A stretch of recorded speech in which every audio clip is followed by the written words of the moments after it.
Mabilis ang update muna tayo mga tol mula sa katatapos na laban. Francisco Rodriguez nagpakitang gilas sa Birmingham, United Kingdom matapos talunin ang Tokyo Olympic gold medalist na si Galal Yafai sa pamamagitan ng unanimous decision. Nakuha ni Rodriguez ang interim WBC flyweight belt at muling ibinalik ang corona sa Mexico. Bumagsak ng isang beses si Galal Yafai sa round 12 kaya unanimous decision ang hatol. Si Galal Yafai ay gold medalist sa Tokyo Olympics. Tinalo niya noon ang ating kababayan na si Carlo Paalam. May kartada ngayon sa professional na 9 wins 7 KOs, may isang talo na. Samantalang kalaban niya mula naman sa Mexico. May kartada si Rodriguez na 40 wins, 27 KOs, may 6 na talo.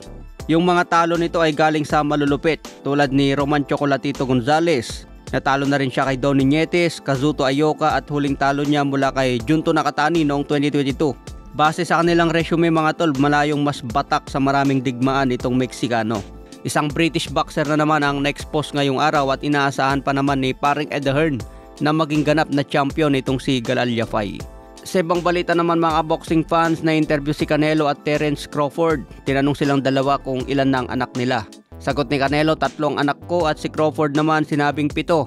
Nagulat si Canelo dahil nakapitong anak na pala itong si Crawford. 10 kids. 7? Yeah. Oh my God. Yeah. Tinanong din si Crawford kung matatanggap ba niya na mas magaling si Canelo. Sagot naman ni Crawford, mga tol, ikot natin.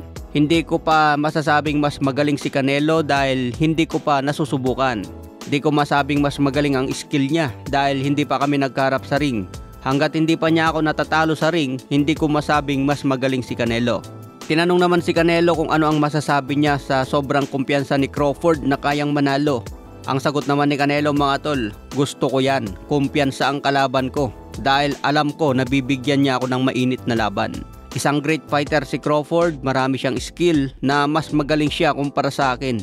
Madalas akong husga ng tao na limitado ang galaw ko pero nagkakamali sila dahil iba ang Canelo kapag nasa ring na at kaharap ako. Doon nila malalaman sa loob ng ring na iba ang Canelo Alvarez dahil marami din akong talent. Malalaman natin sa September 13 kung sino sa amin ni Crawford ang mas better. Ayan mga tol, parehas kumpiyansa at bibigyan daw tayo ng matinding suntukan. Pero may sinabi si Canelo sa interview na sana wag daw tumakbo si Crawford kapag natamaan niya ito ng malakas. Kung gumalaw si Crawford na parang si William Iscal, siguradong magagalit si kamahalang Turkey dahil sinabing ayaw niya ng Tom and Jerry sa ring.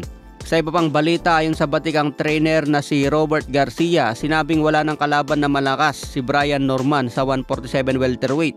Umakyat na raw ng division si Jaron Ennis kaya pwede nang pagharian ni Brian Norman ang welterweight. Baka nga raw hindi napapalag sa kanya si Ryan Garcia at si Devin Haney na bagong salta pa lang sa 147. Kung hindi raw makakuha ng magandang laban si Brian Norman sa 147, mas maganda umakyat na lang ito sa 154. Maiiwan na lang si Manny Pacquiao at Mario Barrios sa welterweight 147. Malalaman pa sa July 19 kung sino ang hahawak sa WBC belt. Parang sinasabi ni Robert Garcia na wala nang panalo kay Brian Norman kahit si Manny Pacquiao at Mario Barrios pa ang katapat. Dahil ayon kay Garcia, wala na raw katapat si Brian Norman sa 147.